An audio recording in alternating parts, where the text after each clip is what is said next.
اے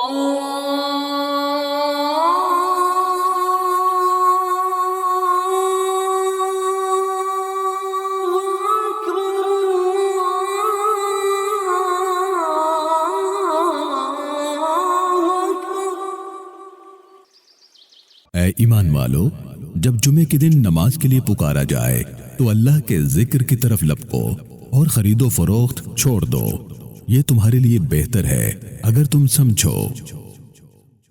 آپ سن رہے ہیں خطبات حرمین سے انتخاب۔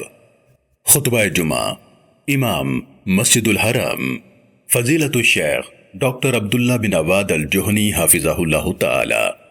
عنوان: اہل ایمان کے لیے چند نصیحتیں۔ الحمدللہ، ہر طرح کی تعریف اللہ ہی کے لیے ہے۔ وہی با علم بادشاہ ہے جس نے اپنے بندوں پر اپنے گھر کا حج فرض کیا ہے، جس نے کئی طرح کی عبادتیں مقرر کی ہیں۔ حج کو روزوں کے بعد فرض کیا اور اسے درجات بلند کرنے، گناہوں اور خطاؤں کو مٹانے کا ذریعہ بنایا۔ ہم اس کی تعریف بیان کرتے اور اس کی شکر گزاری کا اظہار کرتے ہیں کہ وہی تمام عنایتوں اور احسانات والا ہے۔ اسی سے ہم اپنے بڑے گناہوں اور خطاؤں کی معافی چاہتے ہیں۔ ہم گواہی دیتے ہیں کہ اللہ کے سوا کوئی الہ نہیں، وہ واحد ہے، اس کا کوئی شریک نہیں، وہی جلالت اور کرم نوازی والا ہے۔ ایسی گواہی جو دلوں اور جسموں پر خوب اثر ڈالتی ہے، دل و جان میں رچ بس جائے تو کبھی انکار زبان پر نہیں آتا۔ ہم یہ بھی گواہی دیتے ہیں کہ سیدنا محمد صلی اللہ علیہ وسلم اللہ کے بندے اور رسول ہیں۔ آپ صلی اللہ علیہ وسلم تمام لوگوں کے لیے بھیجے گئے۔ آپ صلی اللہ علیہ وسلم نے اسلام کے ارکان کو واضح کیا، نماز، زکوٰۃ، حج اور روزے کا احکامات بیان فرمائے، امت کے لیے حق کو واضح کیا اور خود اسی پر ثابت قدم رہے۔ اللہ کی ہمیشہ رہنے والی رحمتیں اور سلامتیاں ہوں آپ صلی اللہ علیہ وسلم پر، آپ صلی اللہ علیہ وسلم کے اہل بیت اور صحابہ کرام پر۔ بعد ازاں میں خود کو اور آپ سب کو اللہ سے ڈرنے کی نصیحت کرتا ہوں، اللہ کے احکامات پر عمل کرنے اور اس کے ممنوع اور مکروہ کاموں سے بچنے کی تلقین کرتا ہوں۔ اللہ کے بندو، یاد رکھو کہ اللہ تمہارے اعمال سے باخبر ہے، جنہیں تم چھپاتے ہو یا ظاہر کرتے ہو، تو توبہ اور نیک اعمال کے ذریعے اپنی کوتاہیوں اور سستیوں کو پورا کرو، نیک اعمال کا زیادہ راہ تیار کرو، اللہ کو یاد رکھو، اپنے نفسوں کو عبرت دلاؤ اور صبر سکھاؤ، اس سے پہلے کہ وہ وقت آ جائے کہ جب کوئی عبرت پکڑنے کا کوئی فائدہ باقی نہ رہے۔ میرے مسلمان بھائیوں، ہر سال جب ذی الحج کا مہینہ قریب آتا ہے تو اہل ایمان کے دل بیت اللہ کی زیارت کے شوق میں تڑپنے لگتے ہیں، حج کے لیے مشتاق ہو جاتے ہیں، اس قدیم گھر کو دیکھنے کے خواب سجا لیتے ہیں جسے اللہ نے برکت دی، جسے اس نے خیر سے لبریز کیا ہے، اور جو اس کی زائرین پر اپنی رحمت، مغفرت، امن اور کرم نوازی کے بادل برسائے ہیں۔ کیونکہ خلیل اللہ سیدنا ابراہیم علیہ السلام نے اس شہر کے لیے دعا کی تھی، فَاجْعَلْ أَفْئِدَةً مِّنَ النَّاسِ تَهْوِي إِلَيْهِمْ وَارْزُقْهُم مِّنَ الثَّمَرَاتِ لَعَلَّهُمْ يَشْكُرُونَ۔ تو لوگوں کے دلوں کو ان کا مشتاق بناؤ اور انہیں کھانے کو پھل دے، شاید کہ یہ شکر گزار بنے۔ اللہ کے بندو، بیت اللہ کا حج زندگی میں ایک بار ہر مسلمان مرد اور عورت پر فرض ہے، بشرطے کہ وہ اس کی استطاعت رکھتا ہو۔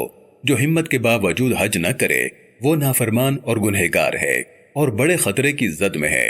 اللہ رب العالمین کا فرمان ہے، وَلِلَّهِ عَلَى النَّاسِ حِجُّ الْبَيْتِ مَنِ اسْتَطَاعَ إِلَيْهِ سَبِيلًا وَمَنْ كَفَرَ فَإِنَّ اللَّهَ غَنِيٌّ عَنِ الْعَالَمِينَ۔ لوگوں پر اللہ کا یہ حق ہے کہ جو اس گھر تک پہنچنے کی استطاعت رکھتا ہو وہ اس کا حج کرے، اور جو کوئی اس حکم کی پیروی سے انکار کرے تو اسے معلوم ہو جانا چاہیے کہ اللہ تمام دنیا والوں سے بے نیاز ہے۔ اس مقام پر ذکر کرنا مناسب ہے کہ سعودی عرب کی علماء کونسل کے شرعی بیان میں اجازت نامے کے بغیر حج سے گریز کی تاکید کی گئی ہے۔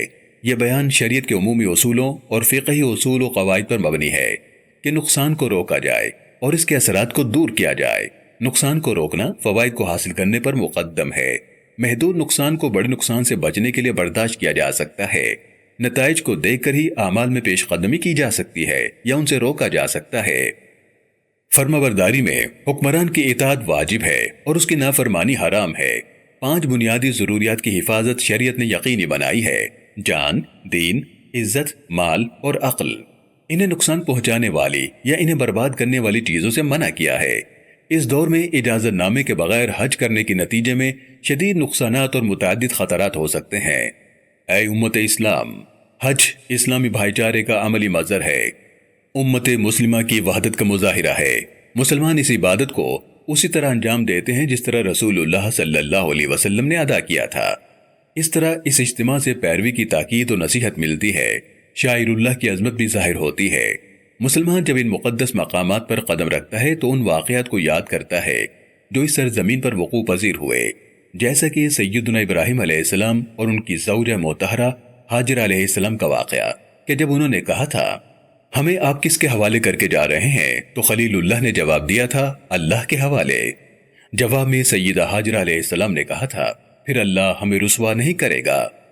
پھر اس روتے بچے کی کہانی یاد آ جاتی ہے جو پیاس سے پاؤں مارتا ہے اور اس کی ماں صفا اور مروہ کے درمیان چکر کاٹتی ہے، مدد تلاش کرتی ہے، یہاں تک کہ 7 چکر مکمل ہو جاتے ہیں۔ پھر اسی بچے کے پاؤں تلے سے پانی پھوٹ پڑتا ہے۔ پھر بیت اللہ کی تعمیر کی یاد آ جاتی ہے جس کی بنیادیں توحید اور خالص ایمان پر رکھی گئی تھیں۔ پھر نبوت کے مقدمات یاد آتے ہیں اور اس کی عجیب نشانیاں یاد آتی ہیں، نبوت، رسالت، دعوت، اذیت، صبر، برداشت، ہجرت اور فتح کی کہانیاں سب کے آنکھوں کے سامنے آ جاتی ہیں۔ مسلمان جب اس سرزمین پر قدم رکھتا ہے، ان حقائق کو محسوس کرتا ہے تو بیت اللہ سے قریب ہونے کا عجیب و غریب احساس اسے آ لیتا ہے۔ یہ معنی اس کے جذبات اور احساسات پر حاوی ہو جاتے ہیں۔ اسے توحید اور خالص عبادت کے سوا کچھ دکھائی نہیں دیتا، اس لیے وہ اپنے اعمال کا محاسبہ کرتا ہے کہ کہیں اس نے اپنی زندگی میں عبادت کی کوئی شکل غیر اللہ کے نام تو نہیں کی۔ پھر وہ توبہ کرتا ہے اور پاکیزہ دل، بہترین اعمال اور صحیح عقیدے کے ساتھ لوٹتا ہے۔ حج کی تمام حکمتیں اور مقاصد انسان کو خالق سے جوڑنے اور اہل زمین کو زمین و آسمان کے رب سے ملانے کے گرد گھومتے ہیں۔ یہی وہ بات ہے جس پر تمام لوگوں کو ہمیشہ اکٹھا رہنا چاہیے تاکہ دلوں کو شرک کی گندگیوں اور عبادت کو بت پرستی کی نجاستوں سے پاک کیا جائے۔ یہی وہ عقیدہ ہے کہ جس کے سائے میں نسلوں، رنگوں، زبانوں، ملکوں اور طبقوں کے فرق مٹ جاتے ہیں اور بندگی اور بھائی چارے حقیقی معنوں میں ابھرتے ہیں۔ سب ایک ہی لباس میں ایک ہی رب کی عبادت کرتے ہیں جو واحد ہے، جس کا کوئی شریک نہیں، جس کے سوا کوئی الہ نہیں۔ اسی توحید کی بدولت انہیں وحدت کی قوت ملتی ہے اور اسی کے پرچم تلے اتحاد کا فائدہ بھی حاصل ہوتا ہے۔ اس اجتماع کا مقصد اللہ رب العالمین کا یہ فرمان ہے، وَأَذِّن فِي النَّاسِ بِالْحَجِّ يَأْتُوكَ رِجَالًا وَعَلَى كُلِّ ضَامِرٍ يَأْتِينَ مِن كُلِّ فَجٍّ عَمِيقٍ۔ لوگوں کو حج کے لیے اذن عام دے دو کہ وہ تمہارے پاس ہر دور دراز مقام سے پیدل اور اونٹوں پر سوار آئیں۔ میرے پیارے بھائیوں، اس ملاقات کا بنیادی قاعدہ اللہ رب العالمین کا یہ فرمان ہے، وَإِذْ بَوَّأْنَا لِإِبْرَاهِيمَ مَكَانَ الْبَيْتِ أَلَّا تُشْرِكْ بِي شَيْئًا۔ یاد کرو وہ وقت جب ہم نے ابراہیم علیہ السلام کے لیے اس گھر کی جگہ تجویز کی تھی کہ میرے ساتھ کسی چیز کو شریک نہ کرو۔ شرک بالکل نہ کرو، نہ کم نہ زیادہ، نہ قول میں نہ عمل میں، نہ کسی مظاہرے میں نہ نعرے میں، بلکہ نیت اور عمل کو اللہ کے لیے خالص کرو۔ اس کے علاوہ سب خداؤں کو چھوڑ دو، تو صرف اللہ کی عبادت کرو، صرف اللہ کو پکارو، صرف اسی کا ذکر کرو، تحلیل اور تکبیر میں، تسبیح اور تحمید میں اور تلبیہ میں، خضوع اور سکون کے ساتھ، وقار، ذلت اور انکساری کے ساتھ۔ پوری احتیاط کرو کہ حق الہی غیر اللہ کو نہ دو، ایسا نہ ہو کہ ایمان کی بلندی سے شرک کی پستی کی طرف گر جاؤ۔ اللہ تعالیٰ محفوظ فرمائے۔ اے اللہ کے بندو، حج ایک عظیم موسم ہے نیکیاں کمانے اور گناہوں کو معاف کرانے کا، جس میں بندہ اپنے رب کے سامنے حاضر ہوتا ہے، اس کی توحید کا اقرار کرتا ہے، اپنے گناہوں کا اعتراف کرتا ہے اور اپنے رب کے حق کی ادائیگی سے عاجزی کا اعتراف کرتا ہے۔ پھر جب بندہ حج سے لوٹتا ہے تو گناہوں سے پاک ہوتا ہے جیسے اسی دن پیدا ہوا ہو۔ اے حجاج کرام، آپ کے لیے میری نصیحت یہ ہے کہ پوری کوشش کرو کہ تمہارا حج مبرور ہو۔ نبی اکرم صلی اللہ علیہ وسلم کا فرمان ہے، حج مبرور کا بدلہ جنت کے سوا کوئی نہیں ہو سکتا۔ اسے امام بخاری نے روایت کیا ہے۔ حج مبرور وہ ہے جس میں کوئی گناہ نہ ہو، نہ فحش باتیں ہوں، نہ فسق ہو، نہ جھگڑا، نہ تکبر ہو، نہ فخر، نہ ریاکاری اور نہ شہرت کی طلب۔ اے حجاج کرام، اللہ سے ڈرو اور یاد کرو کہ اللہ تعالیٰ ہر وقت اور ہر حال میں آپ کو دیکھ رہا ہے۔ یہ بھی یاد رکھو کہ آپ کی بہت خدمت کی گئی ہے، آپ کو سہولیات دی گئی ہیں۔ سعودی عرب جو کہ حرمین شریفین کا محافظ ہے، اس نے اپنی تمام اقتصادی، سماجی، دینی اور بشری طاقتوں کو استعمال کیا ہے تاکہ حجاج کرام اور زائرین مسجد نبوی کی راحت کا انتظام کیا جا سکے۔ انہی کاوشوں کا نتیجہ ہے کہ حجاج کرام اپنے مناسک حج امن اور سکون، راحت اور نفسیاتی سکون میں ادا کر رہے ہیں۔ یہاں کسی کے لیے نافرمانی اور جھگڑوں کا، اختلافات اور نفرتوں کا یا ہنگامے اور بدنظمی پیدا کرنے کا، حجاج کو عبادت اور فرمانبرداری سے دور کرنے کا، مقامات مقدسہ ماں کی حرمت کی پامالی کا، خلاف شریعت اجتماعات اور نعرہ بازیوں کے ذریعے اور مسلمانوں کو بیت رب العالمین اور مسجد سید المرسلین کے قریب تکلیف دینے کا کوئی موقع نہیں رہا۔ اللہ تعالیٰ اپنی حرمتوں پر غیرت رکھتا ہے، اپنے مقدسات کی حفاظت فرماتا ہے، اپنی وفود کی بھی حفاظت کرتا ہے، اپنے ان بندوں کی مدد کرتا ہے جو حرمین شریفین کی خدمت میں پیش ہیں۔ رہی بات فسادیوں کی تو ان کے لیے ناکامی، رسوائی، سزا الہی اور لوگوں کی نفرت کے سوا اور کچھ نہیں ہے۔ فرمایا وَمَن يُرِدْ فِيهِ بِإِلْحَادٍ بِظُلْمٍ نُذِقْهُ مِنْ عَذَابٍ أَلِيمٍ، اس میں جو بھی راستے سے ہٹ کر ظلم کا طریقہ اختیار کرے گا اسے ہم دردناک عذاب کا مزہ چکھائیں گے۔ اے اللہ کے بندو، اللہ سے ڈرو، اللہ کے شاعر کی تعظیم کرو، ان عظمتوں کو جانو، فریضہ حج سکون اور اخلاص کے ساتھ ادا کرو۔ اے اللہ، حجاج کرام کے کاموں کو آسان بنا، ان کی حفاظت فرما، عبادت میں ان کی مدد فرما، ان سے قبول فرما، انہیں اپنے وطنوں تک صحت و سلامتی کے ساتھ لوٹا۔ اے رب العالمین، ان کے معاملات کو درست فرما دے، انہیں بادل کے سائے میں رکھنا، ان کے لیے ٹھنڈی ہوا بھیجنا، انہیں اپنے فضل اور انعام سے نوازنا۔ میں شیطان رجیم سے اللہ کی پناہ مانگتا ہوں، اللہ کے نام سے جو رحمان و رحیم ہے۔ الحج اشہر معلومات فمن فرض فیہن الحج فلا رفث ولا فسوق ولا جدال فی الحج وما تفعلوا من خیر یعلمہ اللہ وتزودوا فإن خیر الزاد التقوی واتقون یا اولی الالباب۔ حج کے مہینے سب کو معلوم ہے، جو شخص ان مقرر مہینوں میں حج کی نیت کرے اسے خبردار رہنا چاہیے کہ حج کے دوران اس سے کوئی شہوانی فعل، کوئی بدعملی، کوئی لڑائی جھگڑے کی بات سرزد نہ ہو، اور جو نیک کام تم کرو گے وہ اللہ کے علم میں ہوگا۔ سفر حج کے لیے زادیرہ ساتھ لے جاؤ، اور سب سے بہتر زادیرہ پرہیزگاری ہے۔ پس اے ہوش مندو، میری نافرمانی سے پرہیز کرو۔ اللہ مجھے اور آپ کو اپنی کتاب مبین اور اپنے چنیدہ نبی کی سنت سے مستفید فرمائے، اور مجھے اور آپ کو ان لوگوں میں شامل فرمائے جو بات کو سنتے ہیں اور اس کے بہترین پہلو کی پیروی کرتے ہیں، آمین۔ اور ہماری ہر بات کا خاتمہ اسی بات پر ہے کہ تمام تعریفیں اللہ کے لیے ہیں جو رب العالمین ہے۔ دوسرا خطبہ۔ الحمدللہ، ہر طرح کی تعریف اللہ ہی کے لیے ہے جس نے ہمیں خیر کے بہت سے موسم عطا کیے ہیں اور ہمیں نیکیاں کمانے کی تلقین کی ہے۔ میں گواہی دیتا ہوں کہ اللہ کے سوا کوئی الہ نہیں، وہ واحد ہے، اس کا کوئی شریک نہیں۔ اسی گواہی سے ہم نیک اعمال میں توفیق حاصل کرتے ہیں۔ میں یہ بھی گواہی دیتا ہوں کہ سیدنا محمد صلی اللہ علیہ وسلم اللہ کے بندے اور رسول ہیں، عبادت کے ذریعے قرب الہی تلاش کرنے والوں میں افضل ترین ہیں۔ اللہ کی رحمتیں ہوں آپ صلی اللہ علیہ وسلم پر، آپ صلی اللہ علیہ وسلم کے اہل بیت پر اور صحابہ اور ان کے نقش قدم پر چلنے والوں پر۔ ان سے جنت کے باغات میں ملاقات کے دن تک رحمتوں اور سلامتیوں کے نزول کا سلسلہ جاری رہے۔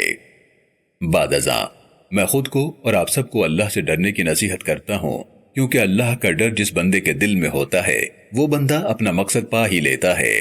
فرمایا یا ایہا الذین آمنوا ان تتقوا اللہ یجعل لکم فرقانا ویکفر عنکم سیئاتکم ویغفر لکم واللہ ذو الفضل العظیم۔ اے ایمان لانے والو، اگر تم خدا ترسی اختیار کرو گے تو اللہ تمہارے لیے کسوٹی بہم پہنچا دے گا اور تمہاری برائیوں کو تم سے دور کر دے گا اور تمہارے قصور معاف کر دے گا۔ اللہ بڑا فضل فرمانے والا ہے۔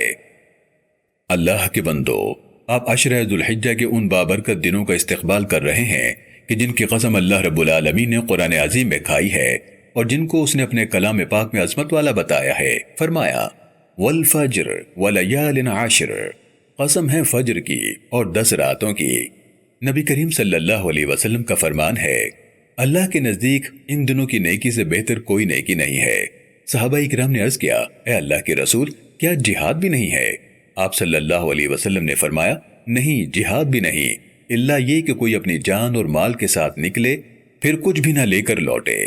اسے امام بخاری نے روایت کیا ہے۔ اسی طرح امام مسلم نے ام سلمہ رضی اللہ تعالیٰ عنہ سے روایت کیا ہے کہ نبی کریم صلی اللہ علیہ وسلم نے فرمایا، جب ذوالحجہ کا پہلا عشرہ شروع ہو جائے تو جو قربانی کا جانور لے چکا ہو اور اس کی قربانی کا ارادہ رکھتا ہو وہ نہ بال کاٹے اور نہ ناخن۔ تو کہاں ہیں راتوں میں قیام کرنے والے، روزے رکھنے والے، نیک اعمال میں سبقت کرنے والے، اس موقع سے فائدہ اٹھانے والے؟ اللہ آپ کو توفیق دے، خیر کی مہک سے خوب لطف اندوز ہوں، اللہ کی رحمت کے جھونکوں کو ہمیشہ تلاش کرتے رہو، ان سے فائدہ اٹھاؤ، کیونکہ یہ دن فضیلت سے بھرپور ہیں اور ان میں خیر کے مواقع بڑھ جاتے ہیں۔ اللہ کے بندو کثرت سے درود و سلام بھیجو، قیامت کے دن عظیم مقام شفاعت پر فائز ہونے والے ہمارے نبی اور سردار حضرت محمد مصطفیٰ صلی اللہ علیہ وسلم پر۔ اے اللہ راضی ہو جا خلفائے راشدین سے، تمام صحابہ کرام سے اور احسان کے ساتھ ان کی پیروی کرنے والوں سے۔ اے اللہ ہمیں ان کی محبت سے مستفید فرما، ہمیں ان کی جماعت میں شامل فرما، ہمیں ان کی سنت و طریقے سے نہ ہٹا۔ اے سب سے بڑھ کر کرم فرمانے والے، اے اللہ اسلام اور مسلمانوں کی مدد فرما، اپنے فضل سے حق اور دین کو بلند فرما۔ اے اللہ ہمارے امام اور خادم حرمین شاہ سلمان بن عبدالعزیز کو حق پر ثابت قدمی کی توفیق عطا فرما اور انہیں کامیابی عطا فرما۔ اے اللہ ان کی بیماری کو اپنی شفا سے دور کر دے، سلامتی کی طرف ان کی رہنمائی فرما، ان کی بیماری کو ان کے گناہوں کو مٹانے کا اور ان کے اجر کو بڑھانے کا سبب بنا، انہیں اپنی محبت اور رضا کے کاموں پر لگا، نیکی اور تقوی کی طرف ان کی رہنمائی فرما، انہیں صالح مشیر عطا فرما، ان کے ذریعے اپنے دین کو عزت دے، اپنے کلمے کو بلند فرما، انہیں اسلام اور مسلمانوں کی مدد کا ذریعہ بنا، ان کے ذریعے مسلمانوں کو حق اور ہدایت پر متحد فرما۔ اے رب العالمین، اے اللہ ان کی اور ان کے ولی عہد کی بھائیوں اور معاونین کی حق اور ہدایت کی طرف رہنمائی فرما، ہر اس کام کی توفیق عطا فرما جس میں ملک اور عوام کی بہتری ہو۔ اے اللہ مسلمان حکمرانوں کو اپنی کتاب اور اپنے نبی صلی اللہ علیہ وسلم کی سنت کے مطابق عمل کرنے کی توفیق عطا فرما، انہیں اپنے مومن بندوں کے لیے رحمت بنا، ان کے دلوں کو حق پر متحد فرما۔ اے رب العالمین، اے اللہ ہمارے ملک اور تمام مسلمانوں کو اپنی حفاظت میں رکھ۔ اے اللہ ہم تیرے غضب سے تیری رضا کی پناہ میں آتے ہیں، تیری سزا سے تیری معافی کی پناہ میں آتے ہیں، تجھ سے تیری پناہ میں آتے ہیں۔ ہم تیری تعریف کا حق ادا نہیں کر سکتے، تو ویسا ہی ہے جیسے تو نے اپنی تعریف فرمائی ہے۔ اے اللہ ہمیں گناہوں کے ساتھ سزا نہ دے، ہمارے بے وقوفوں کے گناہوں پر ہمیں نہ پکڑنا، ہر وہ معاملہ جو ہمیں پریشان کرتا ہے اس میں تو ہمارا معاون اور مددگار بن جا۔ اے اللہ ہم تجھ سے وہ خوشی مانگتے ہیں جو بیت المقدس کی آزادی سے ہمارے دلوں کو خوشیوں سے بھر دے، وہ غاصب سے ہونیوں سے آزاد ہو جائے، ہر جگہ مسلمانوں کو ظالم دشمنوں پر نصرت مل جائے۔ اے اللہ ہماری سرحدوں پر ہمارے فوجیوں کی مدد فرما، ان کے نشانوں کو درست فرما، ان کے قدموں کو ثابت قدم رکھ اور انہیں اپنے اور ان کے دشمنوں پر فتح عطا فرما۔ اے اللہ ہم تیری مغفرت چاہتے ہیں، یقیناً تو بہت بخشنے والا ہے، ہم پر بارش برسا۔ اے اللہ ہمیں نعمت عطا فرما، ہم بھی تیری مخلوق ہیں، ہمارے گناہوں کی وجہ سے ہمیں اپنے فضل و کرم سے محروم نہ فرما۔ ربنا تقبل منا انک انت السمیع العلیم۔ اے ہمارے رب ہم سے یہ خدمت قبول فرما لے، تو سب کے سننے اور سب کچھ جاننے والا ہے۔ وتب علینا انک انت التواب الرحیم۔ ہماری کوتاہیوں سے درگزر فرما، تو بڑا معاف کرنے والا اور رحم فرمانے والا ہے۔ سبحان ربک رب العزت عما یصفون وسلام علی المرسلین والحمد للہ رب العالمین۔ پاک ہے تیرا رب عزت کا مالک ان تمام باتوں سے جو یہ لوگ بنا رہے ہیں، سلام ہے مرسلین پر اور ساری تعریف اللہ رب العالمین ہی کے لیے ہے۔ آمین آمین یا ارحم الراحمین۔